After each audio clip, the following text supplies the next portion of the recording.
Bueno, ¿cómo nos gusta hablar de Estados Unidos y de lo que allí sucede? A estas horas todo el mundo tiene una opinión sobre Donald Trump, sobre Hillary Clinton, sobre los Estados Unidos, sobre Boston, California y New Jersey. Pablo Carballo, muy buenas noches. Buenas noches. Y nosotros queremos tener una opinión sobre Carballo, Betanzos y Rivadavia. Efectivamente, ha seguido el debate durante la publicidad, sé que no pueden ver los oyentes, los televidentes, y aquí hemos tenido investidura, bueno, discurso, de investidura de Núñez Feijóo. El sábado será presidente de la Xunta, el domingo nombrará su gobierno, tendremos conselleiros, el lunes tomarán posesión y habrá el primer consejo de la Xunta, de la tercera legislatura de Lara Feijóo. Todo el mundo esperando la llamada a estas horas. Efectivamente, bueno, supongo que muchos ya lo sabrán. Pues ¿no? Si sigue el método Rajoy, que dicen que hasta 5 minutos media hora antes antes, se entera, 30 pues minutos a lo antes. mejor no lo sabe todo el mundo, o algunos que esperan no son llamados. Bueno, en fin, esas cosas. Puede haber sorpresas, efectivamente. Bueno, pues discurso hoy que no ha dejado grandes titulares, vamos a decirlo así, pocas concreciones, muchas llamadas al diálogo y una clave que ha durado durante los 102 minutos que ha estado sobre el estrado hoy Núñez Feijóo, y es querer marcar un antes y un después en esta tercera legislatura, la que va a arrancar respecto a las dos anteriores, como la legislatura de la recuperación, donde ya se pueden hacer cosas que antes no se podían. Empezando por la primera medida que ha anunciado para su futuro gobierno, como digo, que van a conocer el domingo y que tiene que ver con el presupuesto y con el techo de gasto, 250 millones de euros más, anuncia Feijóo. A primeira decisión do novo goberno será a aprobación do teito de gasto para o próximo ano e, posteriormente, dos presupostos que serán presentados nesta Cámara antes de que remate este 2016. Para que poidan ser debatidos neste Parlamento no menor tempo posible. Desde o 1 de xaneiro xa empregaremos os mecanismos orzamentarios que a Xunta ten ao seu alcance. Permitirá afondar por terceiro ano consecutivo na tendencia crecente e poñer con maior rapidez posible casi 250 millóns de euros máis a disposición das prioridades dos galegos. Una de las pocas medidas que ha anunciado hoy Feijóo en su discurso de investidura ha sido un plan de empleo con el que pretende reducir la tasa de paro en Galicia por debajo del 10% de aquí al año 2020, es decir, en lo que dure la legislatura. Actualmente recordemos que está en el 17%. Bueno, Feijóo ha vuelto a anunciar, sin concretar tampoco, una nueva bajada de impuestos. E como a situación segue a mellorar, volveremos a responder aos galegos con menos impostos tamén nesta legislatura. Unha nova lei de emprego de Galicia, que dote a nosa terra dun contexto normativo máis favorable para obter tres obxectivos. O primeiro, seguir reducindo o desemprego co obxectivo de que se creen entre 80.000 e 100.000 novos postos de traballo nesta legislatura e que a taxa de paro se sitúe nunha cifra por debaixo dos 2 díxitos. Bueno, vamos a detenernos en este compromiso manifestado hoy por Alberto Núñez Feijóo en cara a su tercera legislatura, prometiendo que va a poner en marcha un plan de empleo con esas cifras que acabamos de escuchar. Gonzalo, yo no sé si te parece que es... bueno, si está a la altura de lo que puede realizarse, si es realista, si es poco ambicioso, si poco revolucionario. Por comentar así, eu escoitei esta mañá, non todo o debate, pero se a primeira hora do debate, logo seguín polos medios ao resto do debate, pero a primeira hora sí que o escoitei en directo, primeiro 50 minutos ou así. A ver, eu que me dou a impresión que Feijóo presentou un discurso cos deberes que lle mandaban das distintas consellerías, é dicir, cunha batería de medidas inmensa de que se estaba facendo, do que se iba a facer, pero que iso ao final converteuse nun discurso longo, esgallado, sin unha visión estratégica do que ten que ser a política económica e as políticas públicas da Xunta de Galicia neste momento do país. Esa foi a impresión que me deu. E cando eu escoitaba, isto é o mismo que acaba de poñer aquí o corte, a primeira decisión política que imos tomar vai a ser establecer o teito de gasto. Pois, claro, xa me volvo a topar de novo que o primeiro énfasis é o Feijóo da contabilidade das contas públicas, que é certo que o teito de gasto pode dar un pouco máis de gasto, unha boa cuestión nos presupostos, pero quero dicir que, ao final, se esa é a primeira decisión, cando hai un momento crítico de cambio de goberno, eu creo que el ten que plantexar un proxecto de país co rendemento que ten das súas políticas, pero sen dúbida en claves máis estratégicas, que logo esgallou, porque falou de todo, porque a verdade é que foi digamos, un catch-all de discurso, porque pillou de todo, ali non meteu, creo que alguén decía que lle quedaba pois un tema de violencia de xénero, algún tipo de cuestión concreta, pero era un discurso moi amplio. E logo, a segunda cuestión, é dicir, eu quero ver como se detalla, eu creo que a cuestión do desemprego é unha cuestión vital da economía galega, que ademais de tomar medidas no mercado laboral, ou el dice, vamos a tomar unha lei de emprego, que será o emprego... Rematar a legislatura con menos do 10% de paro sería un éxito para Feijóo? Bueno, eu creo que sería unha cousa na liña correcta do país, claro que sería, se temos un bo emprego e conseguimos reducir en 4 anos, pero máis ben xa escoitamos a Feijóo chegar no 2009 dicindo como iba a actuar contra o emprego e demais. Me dá a impresión de que estes datos son un pouco un globo sonda, un botafumeiro de momento electoral que percibo incluso que van a ser de difícil cumprimento, gostaríame estar errado. Pero, o sea, si dentro de 4 anos o desemprego en Galicia está no 9%, ti dirás, Feijóo fixo ben? A ver, eu creo que decir que se hai un avance de cara ao 9% de emprego, o dato en sí sería un dato positivo. Evidentemente, isto ten que ir acompañado de que tipo de emprego... Porque, claro, por exemplo, 9 de emprego, vamos a dar unha cuestión puntual. Claro, Feijóo, que él dice que vai agora a plantexar crear entre 80 e 100.000 cunha lei que non sabemos exactamente de que vai. Cunha lei, ademais, para xerar emprego. É dicir, unha lei, non un proxecto, nin un plan. É dicir, unha lei de emprego de Galicia para apoiar un contexto. Unha lei. Isto non é moi liberal, me parece que logo dirá... É dicir, pero o que non sei, quero dicir é que máis alá da lei hai que plantexar un proxecto. O que sí sabemos é que, dende que goberna Feijóo, pois eses números que el dá foi o que perdeu Galicia en número de empregados. Porque a tasa de desemprego ten que ter en conta tamén que isto é a poboación activa e os desempregados, pero podemos estar perdendo poboación ocupada de forma continua. Entón, quer dicir que isto da interpretación dos datos, quer dicir que se ti reduces porque se che van todos os galegos do país e reduces a tasa de desemprego a por debaixo do 10%, porque nos próximos 4 anos se van 200.000 galegos, e, por lo tanto, con os números salen as estatísticas, non sería un éxito de política económica. Por iso quero dicir que hai que contextualizar o dato. Creo que as promesas que ten feito en creación de emprego non foi quen de cumplir ata agora, e gostaráime escoitar que proxecto plantexa. Hoxe fixo un anuncio, pero non caracterizou o proxecto. E para que xear emprego, aparte de facer unha lei, hai que plantear un plantexamento estratégico que eu dixo, e mesmo seguir co plan estratégico. Eu creo que o problema que ten a política económica galega é que carece dese plantexamento estratégico para a reinvención Miguel, económica. a ti pareceche ben que apele neste discurso de investidura ao teito de gasto como un compromiso ineludible para a administración Feijóo? E en cal caso, e ten que seguir e o do conseguindo emprego. E de feito estáse vendo que a austeridade a longo prazo compensa, porque baixas tasas de paro e os últimos anos pudo facer rebaixas fiscais porque as fixo dunha forma sana, pero que eu ainda diría, ahora que non hai diñeiro, que non empeza a queimalos parece que ahora hai 250 millóns de euros que ardan, que queimense allí.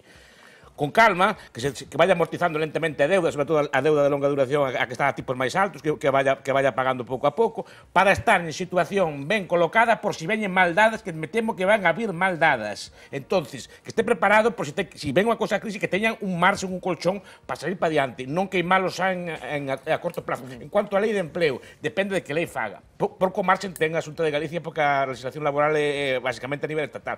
Eu faría, supoño que fará, basicamente, se o fai ben, non con políticas activas de empleo, que para mí son erradas, sino con políticas pasivas, isto é baixando impostos e liberalizando no que teña de competencia a comunidade autónoma o mercado laboral. Se así pode conseguir ese teito, se non, non. O sea, facilitando o despido. Facilitando o despido, por exemplo, para mí é central esa política. Para mí é central, pero eso por desgracia non está na súa competencia. Quero unha lei laboral como a sueca, como a danesa, como a que o despido é gratis. Esa que lei que quero aquí en Galicia, a sueca e a noruega, non a de Portugal ou de Galicia. Políticas activas ningunhas, non? Non. Basicamente, eu supoño que será baixar impostos ás empresas, non medida que poidas para facelas atractivas, e deixarlle un marco de pouca regulación para atraer empresas. Esa é a forma... Formar os desempregados, nada. Eso o Estado non. Eso non. Eso quen o fai? As academias. As academias. Así é, como se fixo toda a vida. Pero está facendo, pregúntate. Non, porque non sei onde están as academias. Porque están sendo usurpadas precisamente por unha serie de cousas que se pagan na nómina, que poñen así, que se imparten sindicatos, que xa se viu onde iba o diñeiro, que se imparten patronais e xa se viu onde iba o diñeiro. Eso que queres ti? Nada de cambio nas políticas activas. Seguimos igual. No, es que as academias flexibles como eran antes, como cando era xoven en Vigo, é dicir, que se había unha empresa nova rapidamente aparecía academias ou todo tipo de institucións que forman o traballador in situ para o traballo concreto. Non esas políticas ahora que se fan todo tipo de formación así, en centros desvinculados por completo do mercado laboral, como pasa en moitos casos. Ese mercado que é tan sabio, ese libre mercado, non fai xerar esa capacidade das academias de formar, non hai un xermen de negocio que o mercado por si xa está ocupando. Se non o desplazar así, dalle un cheque parados para que podas escoller. Por que non te atreves a pedir eso? Dalle un cheque parado que escolle, se escolle a sanidade, a formación que queres tú, unha formación privada de outro estilo. Esa é unha bella demanda dos empresarios, que deste tipo de sectores, dalle un cheque pola formación, a ver que escolle o parado, se escolle a formación esa que te gusta a ti tanto ou escolle outra. O que pasa é que obligan a asistir a outra, ti sabes ben. Non, o que quero dicirche que simplemente o que está plantexando é que hai unha irrealidade en creer que sin unha política activa de de emprego que se este formando, porque a realidade é que non hai. E ti me dices que se xenera non xorde de por Porque agora me dices que lle demos un dereito de libre acción. Bueno, eso é o planteamento, pero é unha política, pero iso é unha política activa. Eu cuestionaría, podíamos entrar a debatir con detalle, pero eso é unha política activa. Porque ao final o único que está dicindo é que ser o Estado que forme tal, pero lle non un cheque. A xente debe formarse que lle den o diñeiro, que lle den a capacidade de elección entre unha oferta. Eso pode ser. Pero que lle devolvan o diñeiro que lle quitaron antes. Non te olvides que ese dereito, esa provisión privada de formación dos desempregados é tamén o que facía o sistema, porque ao final, a través de convenios cos academias... Non era privado, era repartido a dedo por Dalle unha mochila austriaca ao cousa diñeiro capitalizado, ese diñeiro que cotiza capitalizado que escolle. A ver, veremos esa lei de emprego, a ver se satisface máis a Gonzalo Caballero ou a Miguel Anxo Bastos. Rubén, Pilar, escoitamos enseguida, pero Pablo, fixo guiños os funcionarios tamén, Feijóo. Sí, especialmente os funcionarios da sanidade, porque aínda que a medida afecta a todo o funcionariado por igual, quiso deterse nos diferentes traballadores da sanidade falando das súas condicións laborais e dos seus salarios. Din que van recuperar a 1 de xaneiro o mesmo salario que tiñan antes da crisis económica, antes dos recortes. Os docentes, os médicos, a enfermería, o personal sanitario, o personal non sanitario, o persoal dos servicios sociais.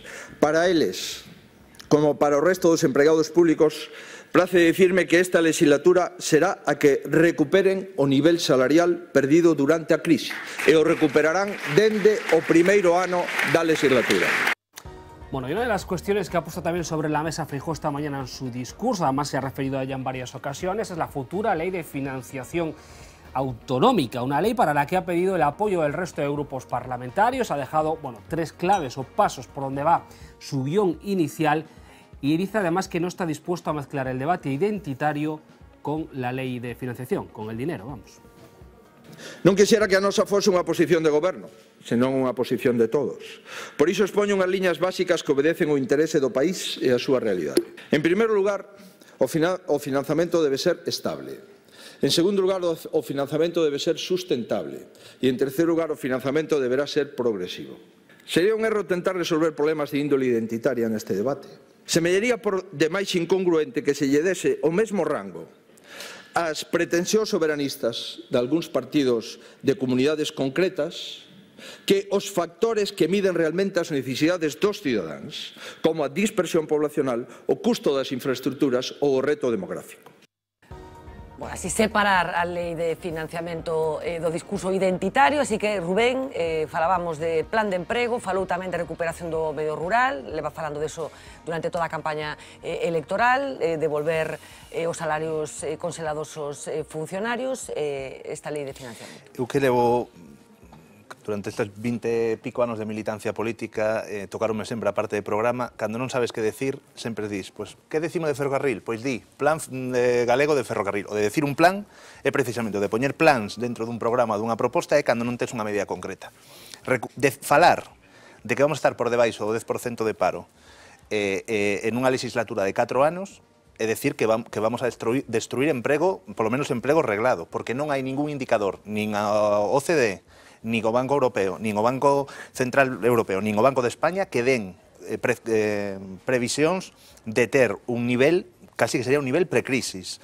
Segundo, claro, a cuestión de emprego que pon en riba da mesa, se ao final se estendemos a FP dual, non só a 3 ou 4 empresas privilexiadas, senón a digamos, unha tarifa plana de empresas, imos a ter miles de rapaces con salarios de 400 euros, que xa non estarán seguramente dentro do desemprego, pero non estarán nas listas, pero, dende logo, non recuperamos nin a masa salarial que había antes da crisis, ni moito menos os empregos. Se o modelo vai a ser o modelo da automoción, poño o caso da PSA, ERE de PSA, 1000 traballadores á rúa, e vamos a crear unha empresa de inserción laboral na que participa, por exemplo, o Grupo 11, e onde antes había unha persoa contratada por 1.200, ahora a despido e a volvo a contratar a través da empresa de inserción laboral, porque somos un centro especial de empleo, por 600 euros. Se ese é o modelo, pois posiblemente baixemos o 10%.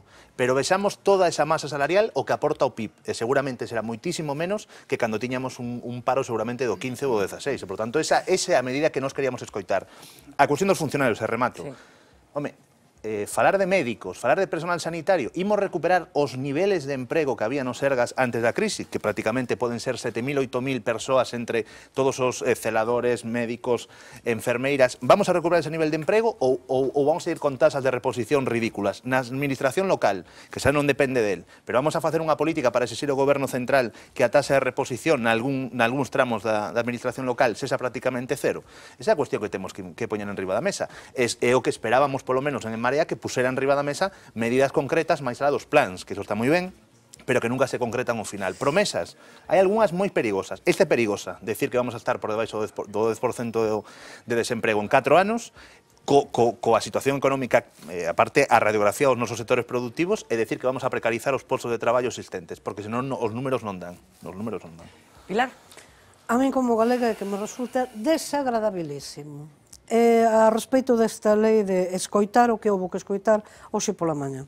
A respecto da lei de emprego, que credibilidade pode ter o señor Núñez Feixóo que anuncia unha lei de emprego cando levamos 2 legislaturas consecutivas destruindo emprego público que é xustamente o carreiro de creación de emprego onde a Xunta de Galiza pode facer algo, en primeiro lugar. En segundo lugar, que dación de contas hai a respecto de que desde 2009 a agora 2016 se haxa nada máis e nada menos que 153.000 desempregadas e desempregados máis, datos oficiais. En terceiro lugar, temos a débeda pública triplicada, de onde van sair os fundos. En cuarto lugar, o financiamento e o modelo de financiamento, que estupidez, que é iso do discurso identitario, pero que estupidez, efectivamente, é isa. Non hai financiamento, non hai cambio de financiamento real, como non se modifica a política fiscal.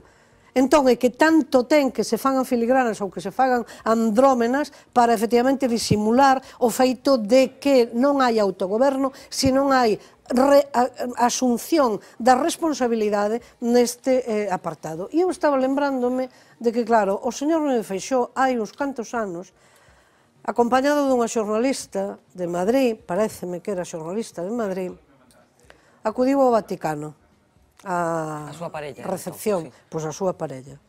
Non iba en condición de xornalista, quero dicir. Non. Iba como parella del. Decía porque me parecía que era efectivamente. Entón aí eu supoño que sería unha visita de Estado e que sería tamén acorde a crenza, ou decir que non habería impostura, que non será un impostor, senón que haberá un recoñecemento do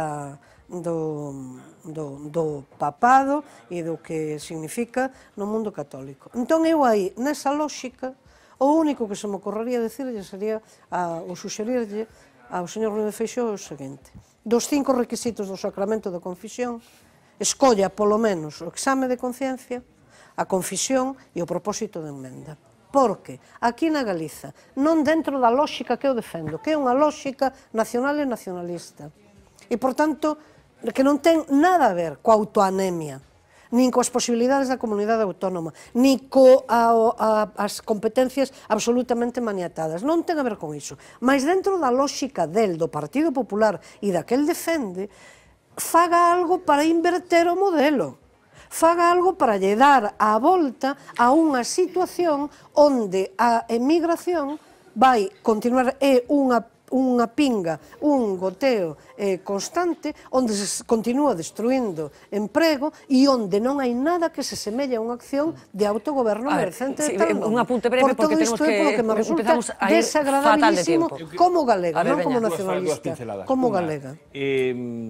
É evidente que Feijóo vai a ter agora unha legislatura cunha maioría holgada, é dicir, que o sistema de representación fai que eses 680.000 votos que el tivo, que son uns 30.000 votos máis dos que teñen o BNG, as Mareas e o PSG xuntos, pois acaben representando nunha maioría sobrecualificada, é dicir, de 41 frente a 34, e, por tanto, ten unha legislatura cun rodillo moi importante no cal está ben que faga ese exercicio de amosar vontades, pero logo ten que levar a práctica. Eu quero dicir unha segunda cuestión. Empezamos mal con este tipo de formatos de debates de investidura. Eu non sei exactamente como é o regulamento da Cámara, pero é unha cuestión absolutamente fora de lugar, arcaica, que xa fai que a xente se distancie da política, pero claro, que hoxe fale o presidente e que 48 horas despois lle vayan a dar a réplica os tres líderes Bueno, porque os eso tres ten que ver portavoces da co tempo que oposición. ten que transcurrir para a votación. Vale, Bueno. logo a votación pola tarde, o que quero En decir é calquer que caso, isto de en calquer separar caso xa sabemos os debates que é unha o cuestión debate que lle quita interese o debate político. interesante vai ser o xoves, que cando se producen as intervencións dos grupos da oposición e o presidente replica. Aí vai ser, bueno, acontece tamén no Congreso dos Deputados. Hai que dicir que no aí- Congreso dos Deputados parte do debate que houbo nas sesións de investidura era que se poñía o primeiro día a falar Sí. ao candidato e o día seguinte, e incluso Sí. cando se fixo a primeira vez, que se non recordo mal, o fixo Pedro Sánchez, Sí, pero na súa e despois investidura, a- houbo debate de por que se separaban o primeiro día solamente Sí, falaba sí. o candidato e os demais os días Ten que seguintes. ver- Aquí non é o día seguinte, bueno, son 48 horas de mañá. Porque teñen que transcurrir 48 horas dende que... Para votar. Claro, para Será, votar. pero por claro, o debate non para sei se votar, está establecido, para senón o votar, regulamento bueno, debería cambiar. é igual, Me parece que un pouco un último arcaico. apunte, Pablo. Falaba Gonzalo dese ofrecemento. Sí, decía el rodillo y Feijóo jugaba a la inversa, hacía de ofrecimiento al diálogo. Hablábamos ahora de la financiación, lo hizo también con la demografía, comentaba de esa posibilidad de galegos que se pudieran ir. El fixo fincapé na demografía como un dos principais problemas do noso país, tendeu a man a oposición para chegar a outro plan do que facía Rubén de cara ao futuro. Numerosas chamadas ao consenso durante a súa hora e 42 minutos de discurso. Xa lles digo, e xa lles pido, sobre todo lles pido, que sumen. Porque o pacto entre nós fará que, ademais de protagonista, a voz dos galegos sexa inapelable. Creo que os cidadáns teñen unha esperanza bastante limitada sobre a posibilidade de que alcancemos moitos pactos. Propoño que desde Galicia os sorprendamos, ou mellor dito, que os imitemos. Porque da mesma maneira que cidadáns que votaron diferente son capaces de traballar xuntos todos os días, os seus representantes aquí deberíamos teimar por facer algo semellante. Esa é, desde logo, a miña disposición. É de esperar que os representantes das minorías compartan este principio. Pois esa posición a que facía referencia Feijóo coincide na diagnose do seu discurso: autocomplacencia, continuismo, lonxanía respecto da realidade e decepción. É que creo que padece un síndrome agudo de Montepío. O señor Núñez Feijóo parece que está alonxado de cal é a realidade deste país. Fixo un discurso autocomplacente, inmobilista e que non lle dá motivos para a esperanza a todas esas persoas que siguen padecendo as graves consecuencias desta crise económica. Unha fonda decepción co seu discurso. O que propón o candidato Feijóo é pura continuidade, puro inmobilismo, unha renuncia a unha axenda reformista seria, un rosario de boas palabras, de boas intencións, pero que non teñen ningún feito, ningunha proposta concreta detrás. O que pretende é que o Parlamento este acalado. Notamos evidentemente un esgotamento completo de discurso, notamos unha repetición de promesas incumplidas no ano 2012, pero aínda se cabe cunha menor ansia de goberno. Falóusenos hoxe dunha salida da crise ignorando completamente a situación social, laboral, económica do conxunto da nosa sociedade. Bueno, los portavoces de las minorías, como le llamó Feijóo, ofreciendo diálogo a los representantes de las minorías, de los grupos minoritarios. Fue como se refirió a la oposición. Bueno, vamos a hacer una pausa publicitaria. Como les decía, el jueves tendremos ocasión de escuchar a fondo los argumentos de la oposición, las contrarréplicas de Feijóo, y ahí es donde se produce más esgrima parlamentaria, que finalmente es la que vincula a los ciudadanos y a los espectadores con lo que sucede en el Pazo do Hórreo. Última pausa de publicidad, no se lo pierdan porque a la vuelta escuchamos la crónica de Marta Carballo de lo que hoy pasó en el Parlamento y también el off the record de Lois. Enseguida, de Lois Balado, enseguida les cuento de qué va.